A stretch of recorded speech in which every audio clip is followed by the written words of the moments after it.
पाकिस्तान की सियासत बड़ी दिलचस्प है। आज का अगर हम पाकिस्तान की सियासत का दौर देखें तो वो डेजा वू फीलिंग से गुजर रही है। ये वो फीलिंग होती है जिसमें आपको ऐसा महसूस होता है कि जो कुछ अभी हो रहा है वो आपने माजी करीब में शायद ऐसा देखा है, और हकीकत में भी ऐसा है। कल जो माइनस थे वो आज प्लस हो रहे हैं, और आज जो प्लस थे वो मुस्तकबिल के लिए माइनस हो रहे हैं।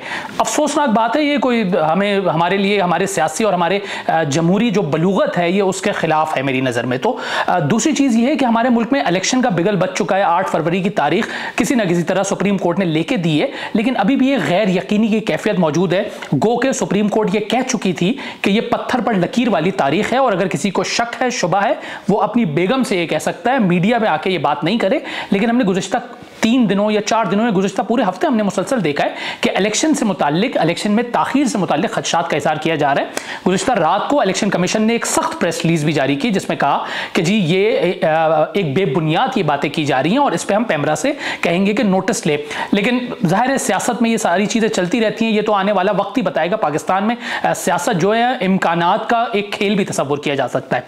इसके अलावा मुल्क की सियासत में कुछ फार्मूलाज की भी बड़ी गर्दिश है, और ये फार्मूलाज के जो मौजूद हैं ये हमारे साथ आज बतौर मेहमान शरीक हैं, हम इनके शुक्रगुजार हैं। ये एक नया फार्मूला है कौमी यूनिटी गवर्नमेंट का। ये क्या है, और इससे पहले इन जो शख्सियत हैं इन्होंने जो माजी में जितने फार्मूले दिए उन पे क्या अमल हुआ, क्या उस पर अमल दरामद हो सका, वो भी हम जानने की कोशिश करेंगे। और ये हालिया फार्मूले के हवाले से ये कितने पुरुम्मीद हैं कि उस पर अमल होगा। मेरे साथ मौजूद हैं साबिक वफाकी वज़ीर इत्तलात, सीनियर सियासतदान मोहम्मद अली दुरानी साहब। थैंक यू दुरानी साहब, जज़ाकल्लाह, बहुत शुक्रिया आपने वक्त निकाला हम न्यूज़ के लिए। खैरियत से हैं सर? तबीयत ठीक है आपकी? मैं सर आपके फार्मूलाज पे आगे चल के मैं बात करता हूँ, तफसीली उस पर बात करेंगे। इलेक्शन के हवाले से जो है आप मुतमईन हैं, आपको तो कोई डर नहीं है? क्योंकि जो हमने अभी गुज़िश्ता हफ्ते जो हमने देखी बातें, उनमें अनफॉर्चुनेटली हमें PIA से तशबीह दी जाने की मिसालें सामने आई। हामिद मीर साहब के शो में ये बात सामने आई कि जी जिस तरह PIA की परवाज़ें ताख़ीर का शिकार होती हैं, और जब PIA की परवाज़ें वक्त पे चलने लगेंगी तब इलेक्शन भी वक्त पे हो जाएंगे। कितनी अफसोसनाक एक प्रेसिडेंट सेट किया जा रहा है या मिसाल दी जा रही है, और क्या आप मुतमईन हैं कि इलेक्शन होंगे, या आप भी चाहते हैं कि इलेक्शन अभी ना हो? बिस्मिल्लाहिर्रहमानिर्रहीम। देखें, इस किस्म की मिसालों का देना, इन पे डिस्कस करना, मैं बिलो माय डिग्निटी समझता हूँ कि ये देखें, मुल्क का इलेक्टोरल प्रोसेस के बारे में उसको किसी बस या ट्रक या जहाज़ के साथ मिला देना, ये it's not a political statement. This can be a statement and opinion of a person, it not worth discussing. जहाँ तक सवाल है इस वक्त की जो इलेक्शन का मामला है, इलेक्शन के रास्ते में कोई आईनी रुकावट इस वक्त नहीं है, कोई प्रैक्टिकल रुकावट नहीं है। रुकावट सिर्फ इतनी है कि हम इलेक्शन, जो इलेक्शन में लड़ने वाले खिलाड़ी हैं वो इलेक्शन नहीं चाहते जो इलेक्शन होते हैं। वो इलेक्शन के नताइज इलेक्शन से पहले लेना चाहते हैं। वो अवाम की राय के बजाय अपनी हैसियत को अवाम पे इम्पोज करना चाहते हैं। बड़ी पार्टियां जो हमारी हैं वो इस वक्त इलेक्शन लड़ने के बजाय सिलेक्शन चाहती हैं, और सिलेक्शन का माहौल के रास्ते में उन्हें पब्लिक ओपिनियन इस वक्त एक हर्डल लग रही है, और उस हर्डल को बारे में उनको समझ नहीं आ रही कि वो क्या करें और क्या ना करें। तो लिहाजा ये एक माहौल इस वक्त है जो कि अनसर्टिनिटी जनरेट कर रहा है, और इसका हल ये है कि पॉलिटिकल फोर्सेस जो हैं वो आवाम के सामने सरेंडर करें, ड्रामे छोड़ दें। कभी जी कल तक साथ बैठे हुए थे, आज जी ये हमें लेवल प्लेइंग फील्ड नहीं दे रहा, जी ये हमारे साथ ये करे, सब टोपी ड्रामे हैं।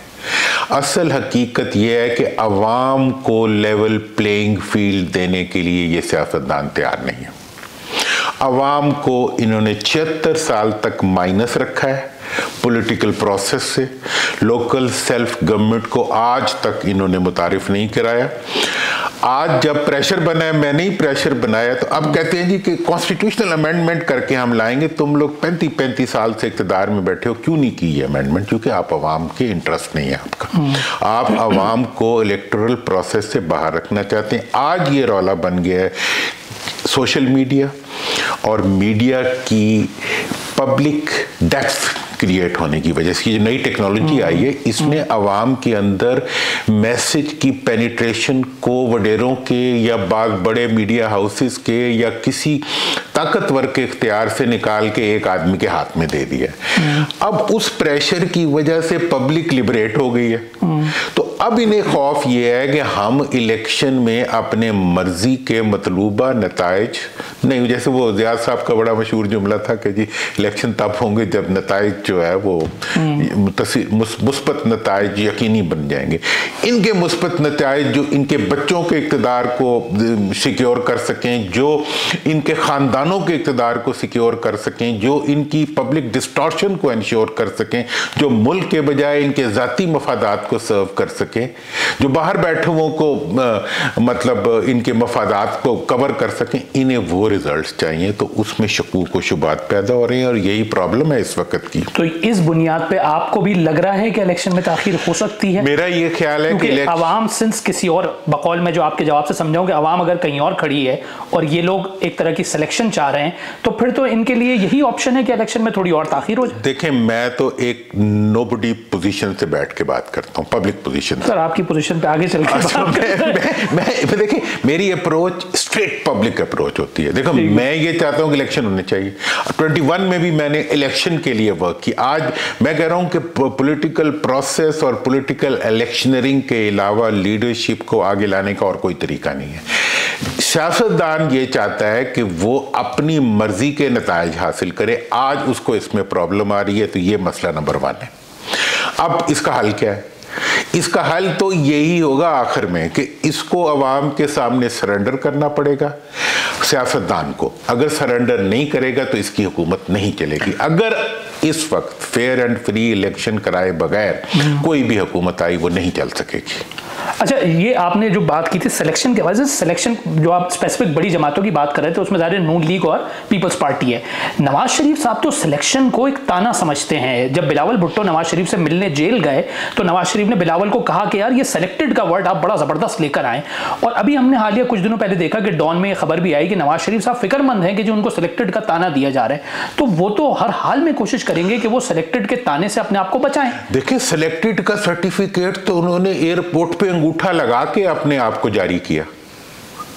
जब वो पाकिस्तान आए, कितनी दूर था वहां से कोर्ट, उन्होंने एयरपोर्ट पे अपने लिए अंगूठे का इंतजाम करा के अवाम के ज़हनों में अंगूठा लगाया कि मैं सिलेक्टेड हूं।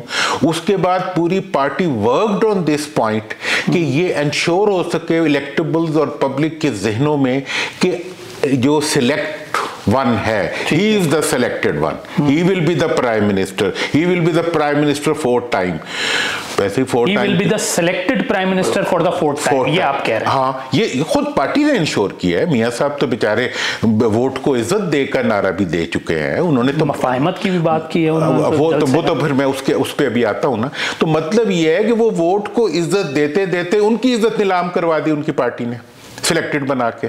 और ये बात अब मैं रिकॉर्ड पे हूँ, मैं पहले दिन से कह रहा हूँ। मियां साहब जब बाहर से तशरीफ ला रहे थे, मैंने कहा खुशाइन बात है यार, लंदन की सियासत हमें बेइज्जती लगती थी, आप पाकिस्तान आ जाएंगे। भाई, जिस सियासत के लिए एक बंदे को 15 लाख रुपए खर्च करके अपने लीडर से मिलने जाना पड़े, वो अवाम की कैसे हो सकती है? मैं तो पिछले 15 साल से मुल्क से नहीं निकला, शर्मिंदगी की वजह से भी और खर्चों की वजह से भी। दूसरी चीज ये है कि वहां बैठ के आप जब सियासत करेंगे तो हमारी क्या इज्जत रह जाएगी? चलो, आप वापस तशरीफ ला रहे हैं, आप हमारे लीडर हैं, तो हम आपको वेलकम करते हैं। मैंने कहा था जी आप यहाँ आके टकराव ना बनाएं, आप मफाहमत को आगे लाएं। ठीक है जी। उन्होंने और आप, मैंने भले अल्फाज ये थे कि आप फ्लावर बास्केट लेके आए, लोगों को फूल दें, और उसके बाद सियासत चलती रहती। वो आए, उन्होंने मीनारे पाकिस्तान के ऊपर बिल्कुल मफाहमत की बात की जिसकी रेटिंग 70% थी। ठीक है। लेकिन उसके साथ ही उनकी पार्टी ने वो खच मारा कि उनको सिलेक्टेड बना दिया, इंश्योर किया कि उनके बारे में सिलेक्टेड का परसेप्शन बने, इंश्योर किया कि उनकी पूरी कैंपेन के जो तमाम फोटो हैं वो ऐसी हों जैसे इमरान खान की फोटो है।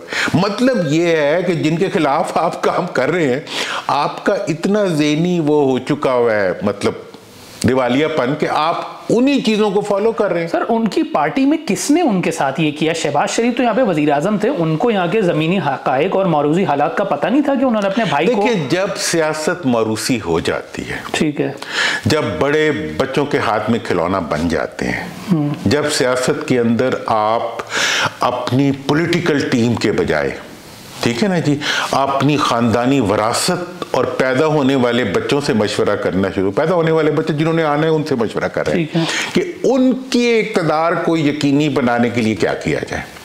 तो फिर ऐसे ही फैसले होते हैं। आप मतलब मैं तो फिलॉसफी में इस वक्त नहीं जाना चाहता, लेकिन जनरेशंस के बाद डी जनरेशन इज मतलब हिस्टोरिकल रियलिटी। भाई आपने अगर देखो मियाँ साहब की अचीवमेंट्स और उनकी जो पॉलिटिकल वो हैं स्टांस, उनकी बहादुरी को आप क्वेश्चन नहीं कर सकते। Is a very brave man, और उन्होंने एक्सटेंशंस को रेजिस्ट भी किया है, फेवर भी किया, सब कुछ कॉम्प्रोमाइजेस भी किए हैं, प्रैग्मेटिक रहे हैं।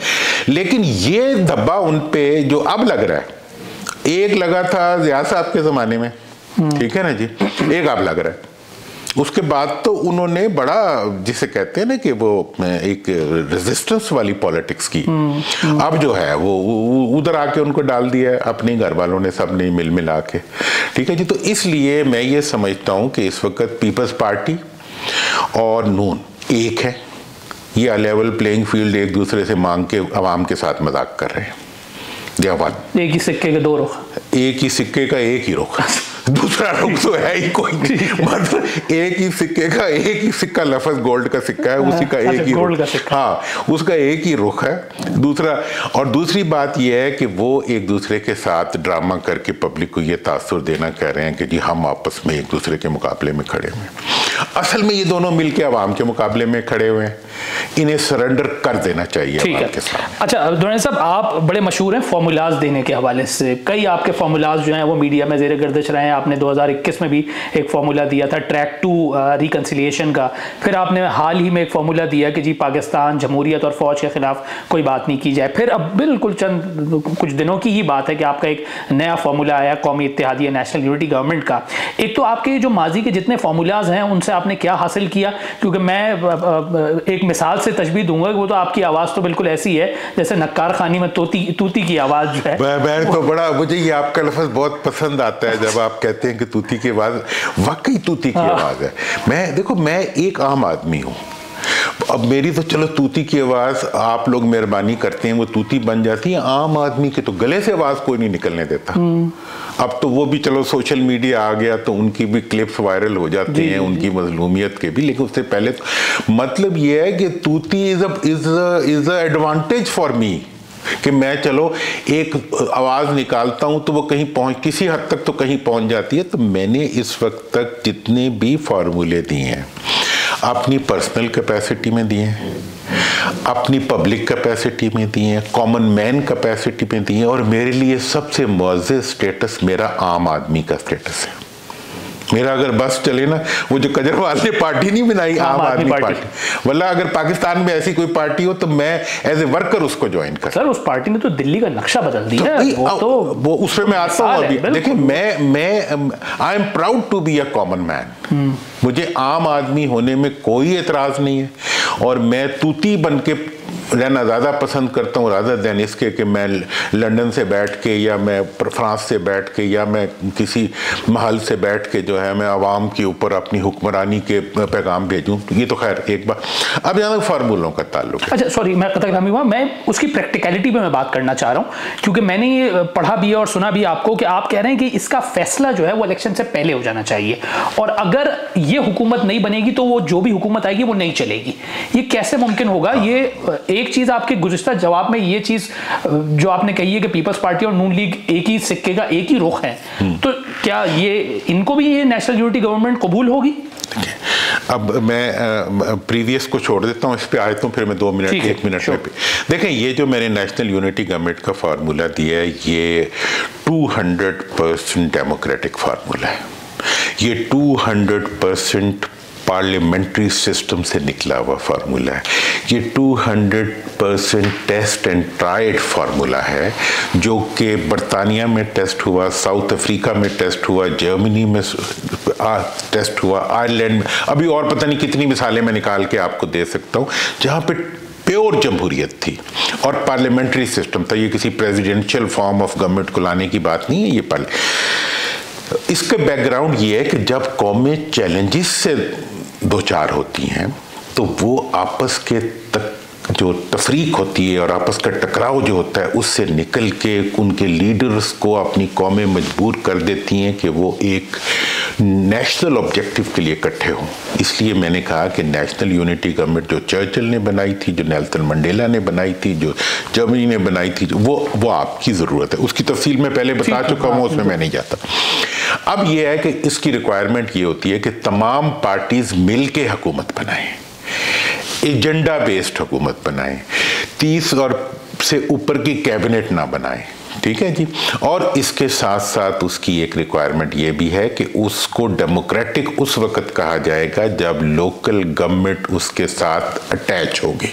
आपका एक ये फॉर्मूला भी था मेरा शुरू से ये इलेक्शन, लोकल बॉडीज का इलेक्शन, नेशनल इलेक्शन और सूबाई इलेक्शन एक ही वक्त और एक ही मुद्दत के लिए जब तक नहीं, और एक ही कानून के तहत चारों सूबों में नहीं होंगे, उस वक्त तक इसका मसला हल नहीं होगा। और जब तक 18वीं तरमीम के बाद, मैं आपको ये तारीखी हकीकत है कि मैं वाहिद बंदा हूँ जिसने 18वीं तरमीम के खिलाफ वोट किया था। उसकी वजह ये थी कि जब आप NFC अवार्ड को सूबों को दे रहे थे, उस वक्त के हुक्मरानों ने इनकार कर दिया था कि उसके साथ प्रोविजो लगाए कि सूबे उसको उसी फार्मूले के तहत तकसीम करेंगे जिस फार्मूले के तहत वो मरकज से लेते हैं। ठीक है, ठीक है।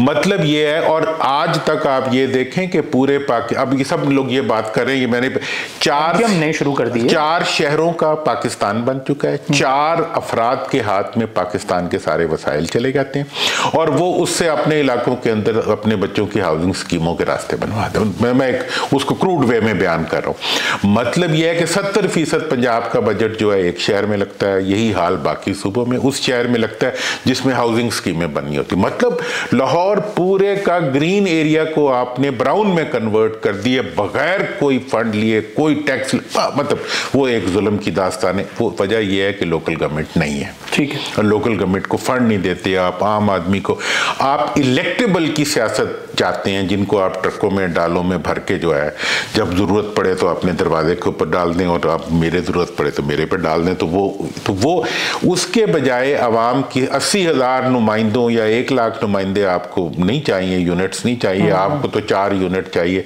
जिनके अंदर आप 4 बगलोल बिठा दें और वो जो है पूरे की पूरी सिस्टम को चलाते हैं। ठीक है।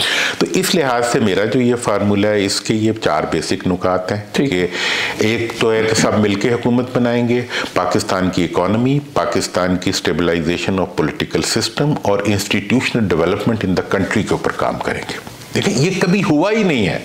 यहाँ का सबसे बड़ा इंस्टीट्यूशन ये होता है कि ये मेरा भरा है, ये मेरे कुड़ी दा सौरा है, ये मेरी बच्ची है, ये मेरा बेटा है। तो ये सारे जो हैं ये पॉलिटिकल पार्टी। ठीक है। अच्छा सर, आपके जो फॉर्मूलाज हैं, आपने अभी कहा कि वो सारे जाती होते हैं, लेकिन आपके नाक़िदीन और दीगर सियासी जमातें आपके पॉलिटिकल विल्टेज पे सवाल उठाती हैं, कहती हैं आप फॉर्मूला कहाँ से लेकर आ रहे हैं, कहाँ से आप फॉर्मूलाज दे रहे हैं। और दूसरी चीज़, आप अगर ये आप इसको बिल्कुल आउटराइटली डिनाई करेंगे कि जी आपके पीछे इस्टेब्लिशमेंट नहीं है, क्योंकि ये लोग ये भी कहते हैं कि आप बाज़ाहिर इस्टेब्लिशमेंट के माउथ पीस के तौर पर फॉर्मूलाज सामने लेकर आते हैं। देखिए मेरे पीछे इस्टेब्लिशमेंट नहीं है, मेरे आगे सब लोग हैं, मैं सबके पीछे चल रहा हूँ। यानी एस्टेब्लिशमेंट भी आपको ओन नहीं करती है फॉर्मूला देने के लिए? उनको लिए तो कतन ओन, कोई भी मुझे ओन नहीं करता। मेरा तो आम का मिठास मुझे ओन करती है। ठीक है। मैं जो फार्मूला देता हूं, मैं पेड़ तो नहीं गिनता, मैं तो आम देता हूं। मतलब ये है कि जब मैं एक फार्मूला दे रहा हूं, मैं बड़ा बेवकूफ आदमी हूं, फजूल आदमी हूं, बेहुदा फार्मूला दे रहा हूं, तो कोके ना मानो। I can't force you. I can't force establishment. I can't force political parties. I can't force MQM to follow what I have said. मैं मियाँ साहब को मजबूर नहीं कर सकता कि वो आके जो है मीनार पाकिस्तान के ऊपर नफरत के बजाय मुफाहमत की बात करें। मैं तो मेरा फार्मूला जो है वो तो एक, जिसे आप कम ही समझते हैं आम आदमी को, ये उसका फार्मूला है। इसको जितना मर्जी आप मुझे डेरोगेटरी वर्ड्स यूज करें, आई डोंट माइंड। मैं हूं ही इस काबिल कि आज तक 76 साल के बाद इस मुल्क के आम शहरी की ये हैसियत है कि वो अपने हक के लिए कुछ नहीं कर सकता। उसको जो है एक कीमे के नान और एक बिरयानी की प्लेट के ऊपर अपने वोट को देना पड़ता है, उसको थानेदार के हिदायत के ऊपर जो है चलना पड़ता है। यहाँ के तो इलेक्टेबल्स का यही हाल है कि उन्हें ट्रकों और डालों में भर के जिधर जाके डाल दो तो वो किसी गंदम की बोरी की तरह वहां पड़े होते हैं। ऐसे मुल्क के अंदर मेरे जैसे आदमी का कुछ कहना, आम आदमी की बात करना और अपने हिसाब से सच बोलना, ये मानंद बड़े बड़े मैंने दानिश्वर, ओ जी दुरानी साहब की क्या हैसियत है, उनके पीछे कौन है, उनके आगे वो है, शर्म करो। तुम्हारे रब ने तुम्हें पैदा किया है अशरफुल मखलूकात बना के, तुम्हारे रब ने तुम्हें पैदा किया है दिमाग और जहन और शऊर दे के। तुम्हें ना अपने शऊर पे यकीन है, ना अपने जहन पे यकीन है, ना अपनी ताकत पे यकीन है, ना अपनी सोच पे यकीन है। तुम्हें अगर यकीन है तो सो कॉल्ड बड़े लोग जिनको तुम खुद ही बनाते हो, ये वो लोग हैं, ये दानिश्वर और ये वो लोग जो कि खुद ही शेर बनाते हैं, फिर खुद ही उससे डरते हैं कि यार ये मुझे खा जाए। अच्छा सर, बतौर मफरूज़ा या काउंटर आर्गूमेंट में आप एक फार्मूला इस्टेब्लिशमेंट के लिए या दीगर इदारों के लिए भी आप सामने ले आए कि जी सियासत में मुदाखलत नहीं होनी चाहिए, डॉक्ट्राइन ऑफ नेसेसिटी का इस्तेमाल नहीं होना चाहिए, क्योंकि हमारे यहाँ जो सियासी मेस है उसमें अगर सियासी जमातों पतली गर्दन सियासतदानों की मिलती है, हमें अक्सर हमने देखा है, तो कुछ ना कुछ हिस्सा उधर का भी है, इदारों का भी है, तो उनके लिए भी कोई फार्मूला आना चाहिए, उसको सेट होना चाहिए। मैंने जो पहला फार्मूला दिया मफाहमत का, उसके अंदर 3 नुकात थे मेरे। असल में हम ये नहीं देखते कि क्या कह रहे हैं, हम देखते हैं कौन कह रहे हैं। कोई देश का छोड़ा हुआ उनके कुत्ते नहलाने वाला वडेरा है या हमारी तरह का कोई आम आदमी। ये तो यार अपने जैसा यदि की गल सुनी, ठीक। मतलब ये है कि अब मैं गुलामों को तो मैं नहीं आज़ाद करवा सकता ना। बात यह है कि मैंने जो पहला फार्मूला जब मफाहमत का दिया, मैंने 3 नुकात दिए कि जमहूरियत, पाकिस्तान, जमहूरियत और फौज, इन्हें आप पॉलिटिकल कॉन्फ्लिक्ट से निकाल दें। इसके साथ एक्सप्लेनेशन थी कि पाकिस्तान को गद्दार बनाने के लिए इस्तेमाल न करो, पाकिस्तान को जमहूरियत। ये आप इदारों को कह रहे थे कि जो गद्दारी की फैक्ट्री इदारे लगाते हैं वो बंद, अफराद भी लगा, सियासी पार्टियां उस वक्त डिमांड कर रही थी कि जी फलां ने ये किया उसको गद्दार डिक्लेयर कर दो। ये सियासी पार्टियां कह रही थी। आपका सियासतदान जो हाल है उनका, वो आप किस इंस्टीट्यूशन का, आप किस एस्टैब्लिशमेंट के लिए फार्मूला मांग रहे हैं? वो एस्टैब्लिशमेंट जिसके दरवाजे के ऊपर ये सारे सियासतदान बैठे भी नहीं हुए, सजदे में गिरे हुए हैं, उन बेचारों का क्या कसूर है? तो मैंने ये बात, शुक्र है आपने सजदे तक महदूद रखा है। अच्छा, मतलब ये है कि उनको हम बुरा कहते हैं। ओ यार, तुम अपने आप को तो देखो कि तुम हो क्या, तुमने अपना क्या हाल बना दिया। तुम तो हो, आबाद है तुम्हारे, तुम क्या हो? वो जो इकबाल बेचारे ने काफ़ी शायरी की है। तो उस लिहाज से ये है कि ये मैंने फार्मूला दिया पाकिस्तान। दूसरा मैंने कहा जमहूरियत। जमहूरियत को मैंने कहा इंतकाम ना बनाओ, जमहूरियत बेहतरीन इनकलाब, जमहूरियत कितना इनकलाब है भाई, जमहूरियत इज टू एम्पावर पीपल। सही बात है। तीसरी बात मैंने कही फौज। मैंने कहा फौज को सियासी बार बर्दारी के लिए इस्तेमाल ना करेंगे, दोनों एंड्स के लिए था मैसेज। अदलिया के भी किरदार पे थोड़ी रोशनी डालें। उस तरफ आ रहा हूँ एक बात, ठीक है। ये मैंने 3 का नुकात दिया और इसके बाद जो है मैंने इस चीज को आगे बढ़ाया, ठीक है। अब ये है कि, और आप ये देख लें कि उस मफाहमत के नतीजे में क्या क्या यहाँ पे तब्दीलियाँ आ रही हैं, वो सारी आपके सामने है। तो मैं तो बहुत ही एक मामूली सा इंसान हूँ। वो दानिश्वर जो बैठ के दुरानी साहब की वो क्या है, मतलब उनकी हैसियत क्या है, मुझे एक साहब ने कहा और साहब आपका क्या, मैं कहा यार मेरी कोई हैसियत नहीं है, I am not Clement of any status. मेरी हैसियत यही है कि मेरी हैसियत नहीं छोड़ी तुम लोगों ने, मेरे जैसे किसी पाकिस्तानी की हैसियत नहीं छोड़ी तुम लोगों ने, तुमने मुझे जिल्लत का निशान बनाया, उसी जिल्लत का रिएक्शन है जो मैं आज देख रहा हूँ। ठीक है, थोड़ा सा आगे बढ़ते हैं। हाँ, तहरीक इंसाफ के ऊपर बात करते हैं। आपने तहरीक इंसाफ के लिए बड़ा काम किया, कई मैराथन मुलाकातें हुई, सदर आरिफ अलवी साहब की मुलाकात हुई, मौलाना फजल रहमान से मुलाकात हुई, क्या हासिल वसूल हुआ, क्या आपने अचीव कर पाए उन मुलाकातों से? क्या आपको लगता है कि तहरीक इंसाफ अपने उस बयानिए या उस मौक़िफ़ से पीछे हट गई है जिस बयानिए की वजह से तहरीक इंसाफ इस वक्त इस हाल में? देखिए, तहरीक इंसाफ के साथ मेरा एक ताल्लुक़ है उनकी लीडरशिप से बहुत पुराना, ठीक है जी, लेकिन मैंने कभी तहरीक इंसाफ ज्वाइन नहीं की। ये बड़ा अहम वो है, ये पूछना पड़ेगा। अंडर ड्यूरेस भी नहीं की, अंडर प्रेशर भी नहीं, कॉन्फ्रेंस भी कोई नहीं करी वो तो करनी नहीं पड़ी ना, अगर कर ली होती तो फिर तो पता नहीं शायद करनी पड़ जाती, मैं कर ही देता। लेकिन सर इंटरव्यू दे रहे हैं आप मुझे, कोई अंडर ड्यूरेस तो नहीं है ना? नहीं ना, अंडर ड्यूरेस। तो मैंने जो पीटीआई का, जब पीटीआई के साथ जब मैंने ये देखा कि पीटीआई के साथ तो जो कुछ हो रहा होगा, लेकिन जो अवाम है उनके साथ जो पुलिस और जो हुकूमत थी वो ज्यादती कर रही थी, उसके ऊपर मैंने फिर मैंने एनालिसिस किया कि जो ये क्या कर रहे हैं। पता चला कि ये भी कुछ ज़्यादा इनके एंड पे भी कुछ चीज़ें जो हैं वो पॉलिटिकल डायमेंशन से निकली हुई कुछ इक़दाम हो रहे हैं पीटीआई के एंड पे। और जब मैंने पीटीआई की लीडरशिप से मुलाकातें की, उनके तो they were so sensible, so political, so pragmatic. तो मैंने कहा यार आप लोग क्यों आप तो मैंने ये बात मियाँ साहब को भी कही थी, किस में अभी इन्हें भी कही। मैंने कहा आप लोग फौज से क्यों लड़ते हो यार, मतलब वो तो आपका मुखालिफ तो सियासी होगा, अगर आप किसी से जलते चलते किसी को अड़ंगी भी दे दोगे। मुझे वालिद साहब, मेरे अल्लाह मगफरत करे, वो ब्यूरोक्रेट थे, वो हमेशा कहा करते थे कि अगर सियासत करनी है तो कभी भी कानून को हाथ में ना लो और कार्य सरकार में मुदाखलत ना करो। कानून को हाथ में ना लो और हुकूमती कामों के अंदर टांग ना फंसा, अपना मौका बयान करो, हम इसी तरह चलते रहे।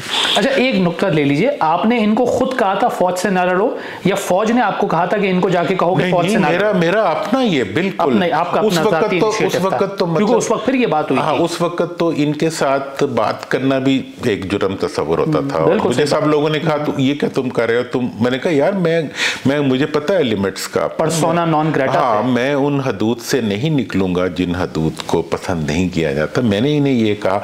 अब पता ये चला कि पीटीआई की तमाम लीडरशिप जो पाकिस्तान में मौजूद है, उनकी क़यादत, इवन इमरान खान साहब, वो क्लियर है कि हमने इस्टेब्लिशमेंट से कन्फ्रंट नहीं करना। और ये I was told this thing in black and white. फिर स्टेटमेंट भी उन्होंने जारी की, ओन किया इस कि हम, अलवी साहब ने, he was so graceful towards Pakistan, उन्होंने साफ कहा कि हम जो है हम इस चीज़ को ओन करते हैं कि पाकिस्तान के अंदर वही जमहूरियत पाकिस्तान और फौज के बारे में कोई इसको। तो वो जब ये मैंने देखा तो then I started working on them. फिर मुझे ये पता चला कि पीटीआई के अंदर से उनके खिलाफ बहुत काम हो रहा है।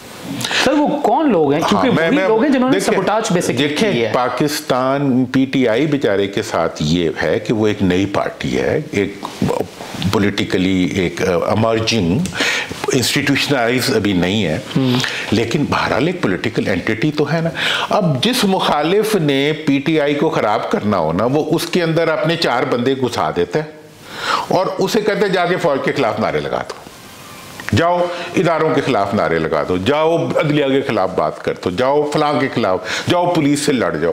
मतलब ये है कि पीटीआई को खराब करने के लिए पीटीआई के पॉलिटिकल दुश्मनों ने, मेरा गुमान भी हो सकता है लेकिन मेरे पास सर्टेन एविडेंस भी हैं कि या ये जो काम ये लोग कर रहे थे, अगर वो पीटीआई के भी थे तो they were not friends of PTI. वो लोग यहीं मौजूद हैं या मुल्क से बाहर हैं? अच्छा, उसमें से अब हुआ ये कि जो लोग बाहर चले गए, बाहर जाके जितना भी पीटीआई की जो फॉलोइंग है वो बहुत इमोशनल है। देखें, पीटीआई ने बाद इमोशनल इकदाम तो किए हैं, माहौल तो कन्फ्रंटेशन का बनाया है, उसमें तो कोई शक नहीं है। उनमें से कुछ लोगों ने आगे बढ़ के इदारों से टकराव को, जिसको कि इंटरनेशनल और बाज दुश्मन मुल्कों से एक सपोर्ट भी मिल जाती है उसकी प्रोपोगेशन को, उसको उन्होंने अपने लिए एक जरियाए प्रोपोगेशन और जरियाए दानिश्वरी और जरियाए माश बना लिया। ठीक है। अब ये है कि रोज जनाब एक भी लॉग आ रहा है जिसमें फौज की ऐसी ज्यादा है, मैं दानिश्वरी कुछ नहीं, मैं तो उसमें मार्जिन देने वाला डॉलर की कमाई सर, मतलब वो अब उस चीज और उसकी वजह से पीटीआई का उन्होंने सवा सत्यानाश कर दिया।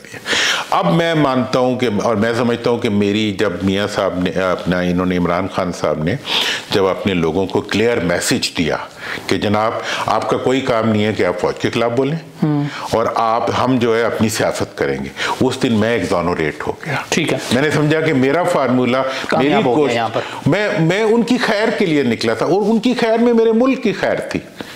लेकिन सर, और मैंने उनके तमाम लोग जो बाहर बैठे हुए उन्हें बड़ी मैंने स्ट्रेटेजिक बात की। मैंने कहा तुम्हारा सारा स्ट्रेटेजिक एसेट पाकिस्तान में, तुम्हारा लीडर पाकिस्तान में, तुम्हारी सियासत पाकिस्तान में, तुम्हारा वोटर सियासतदान में पाकिस्तान में, तुम्हारा इक़्तिदार पाकिस्तान में, और तुम पाकिस्तान के ऊपर गोलाबारी कर रहे हो, वहां पाकिस्तान के खिलाफ जुलूस निकाल रहे हो। How come? आप लोग पाकिस्तान को मत छेड़े, ठीक है, पाकिस्तान के मफाद को, पाकिस्तान के इदारों को, अच्छे हैं बुरे हैं, कोई परफेक्ट नहीं होता। सही बात। ना पुलिस परफेक्ट है, ना मैं परफेक्ट हूं, ना सियासतदान परफेक्ट है। It's a process. ठीक है। अच्छा दोनों साहब, मुझे ये बताइए कि आप 2021 में जब आपने रिकंसिलिएशन का एक फॉर्मूला लाए थे, ट्रैक 2, तो आप शहबाज शरीफ साहब से मिलने जेल चले गए थे। इधर आप खान साहब से अब तक ना जेल मिलने गए, तो तहरीक इंसाफ वाले आपसे पूछेंगे नहीं कि भाई शहबाज शरीफ से मिलने जा सकते हो, चेयरमैन पीटीआई से क्यों नहीं मिलने गए? देखिए, उस वक्त जब शहबाज शरीफ साहब वाला मामला था, मियाँ साहब मुल्क से बाहर थे, शहबाज शरीफ साहब जेल में थे, मैंने उनसे मिलने के लिए काफ़ी एफर्ट की और मैं उनके पास गया, और फिर वो एक मामला आगे बढ़ा भी और रिजल्ट भी उसका निकल आया। अभी जब सूरत हाल हुई, इस वक्त ये सूरत हाल थी कि खान साहब गो जेल में थे, लेकिन उनकी पूरी, उन्होंने अपनी पार्टी को एक नेटवर्क बनाया हुआ है, उसके अंदर कमेटी थी, पॉलिटिकल कमेटी थी, सियासी कमेटी थी, प्रेसिडेंट साहब मौजूद थे। मैं प्रेसिडेंट साहब से मिला, he was so kind and so candid in his opinion. उसके बाद मैं उनकी पूरी जो कमेटी के हेड थे, असद कैसर साहब थे, उनसे मिला। अली मोहम्मद साहब का मुझे मैसेज मिला, और उसके अलावा बैरिस्टर मोहम्मद अली सैफ साहब, उनके बहुत एक्टिव काम कर रहे थे। मैंने तमाम लोगों से डिस्कशन के बाद मैंने उन्हें कहा कि ये 3 पॉइंट का एजेंडा दिया, ठीक है, और फिर मैंने उन्हें कहा कि आप अपनी लीडरशिप से अप्रूवल ले लें। तो खान साहब से उन्होंने जेल में अप्रूवल ली। दे आर मतलब बहुत डिसिप्लिन्ड है, रिस्पेक्ट है उनकी लीडरशिप की। तो उसके बाद जो है उन्होंने मुझे ओके किया, तो मैंने उसके ऊपर काम शुरू किया। और मैं समझता हूँ कि इसके अंदर कोई, मुझे कहीं भी उनके किसी रवैये में पाकिस्तान और पाकिस्तान के इदारों के लिए कंटेम्प्ट नज़र नहीं आई, बल्कि उन्होंने मुझे कहा कि जी हम right from the chairman of the PTI तमाम इलेक्टेबल्स और तमाम लीडरशिप जो है वो पाकिस्तान के इदारों से कन्फ्रंटेशन नहीं चाहते, हम रिकंसिलिएशन चाहते हैं, और जो लोग कन्फ्रंट करवाते थे वो हमें छोड़ के जाते। अच्छा, मुझे ये बताइए, किसी ने रोका तो नहीं आपसे, आपको मिलने के लिए, या आपकी ख्वाहिश भी नहीं थी जब आपका मकसद? नहीं, मैंने असल में मैंने जितने भी पॉलिटिकल मीटिंग्स की हैं, मैं सिर्फ उन मीटिंग्स की प्रोजेक्शन हो जाती है जो दूसरा करता है। मैंने कभी अपनी किसी पॉलिटिकल कॉन्टेक्ट को अपनी औकात जानते हुए, जो हमारे दोस्त कहते हैं कि यार तुम्हारी, हमारे दानिश्वर जो है ना, उनकी अपनी औकात तो ये है कि वो घरेलू इश्यूज के ऊपर जो है बड़े बड़े दानिश्वर बैठ के जो है वो जर्नलिज्म करते हैं। मेरी जो मारूजात होती हैं उसको वो कहते हैं ये कौन है, ठीक है, let them be so what they think. लेकिन मेरा इस सारे सिचुएशन में ये मानना था कि मैंने कभी प्रोजेक्शन नहीं की। ठीक है, मेरा मकसद आम खाना है, मेरा मकसद पेड़ गिनना नहीं है। मुझे अपनी प्रोजेक्शन से ज्यादा मुझे पाकिस्तान का मफाद है। ठीक है। अच्छा, खान साहब का मुस्तकबिल क्या देख रहे हैं आप? देखिए, खान साहब का मुस्तकबिल को अगर पब्लिक की वो देखें, आप ओपिनियन देखें, तो उसमें तो अब उनका मुस्तकबिल सियासी तौर पे ताबनाक है, ठीक है। जहाँ तक सवाल है कि मुस्तकबिल होगा क्या, उसका अख्तियार खान साहब और उनकी टीम के पास है। अगर वो पाँव पे कुल्हाड़े मारने बंद कर देंगे तो मैं समझता हूँ कि बहुत ज़्यादा उनको एक बेहतर फ्यूचर मिल सकता है। ठीक है। अच्छा, ये जो चेयरमैन तहरीक इंसाफ की चेयरमैनशिप में जो तब्दीली आई है, बैरिस्टर गौहर को उन्होंने चेयरमैन बनाया है, इमरान खान साहब ने, इंटर पार्टी इलेक्शन हो रहे हैं हफ्ते को, आप क्या समझते हैं ये कितनी अहम तब्दीली है, और क्या ये तब्दीली पीटीआई के लिए मामलात को संभालने के भी काम आएगी?